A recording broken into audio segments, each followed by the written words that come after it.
Mungkin, kita pernah berpikir dan bertanya saat memainkan game GTA. Siapa sebenarnya sosok Frank Tenpenny? Mengapa ia melakukan kekejaman keras pada CG? Bagaimana filosofi dan psikologinya? Sebenarnya, Tenpenny itu bukan hanya psikopat klasik, bukan hanya sekadar polisi korup. Ambisinya tentang meraup keuntungan di tengah-tengah konflik geng, ia menikmati hasil penjualan dari narkoba. Dengan Big Smoke, ia memberikan perlindungan hukum pada Smoke, sementara Smoke memberikan finansial besar pada Tenpenny sebagai imbalan. Tugasnya sebagai polisi Crash, ia tak pernah berniat menghancurkan hierarki geng, ia hanya ingin mengendalikan semuanya. Karena, bila ia membubarkannya, tugasnya sebagai polisi akan tidak lagi diperlukan. Di beberapa momen, ia membunuh pendelburi karena pendelburi mengancam akan melaporkan Tenpenny.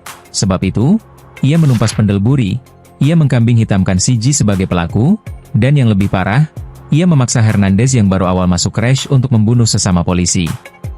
Dari awal, ia diperkenalkan sebagai simbol oportunis, hedonis predatoris, dan Machiavellian yang tak memperdulikan soal moral tradisional.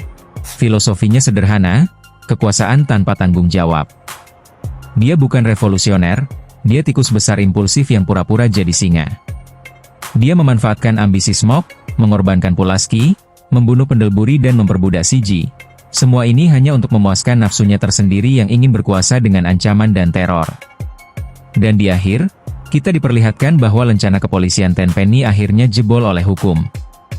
Di akhir, ia mati, tak membawa apapun, tak membawa harta, tak berhasil berkuasa.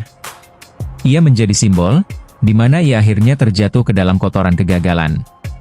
Tak ada yang menghormatinya, dan ia hanya mendapatkan pembalasan brutal dari CG.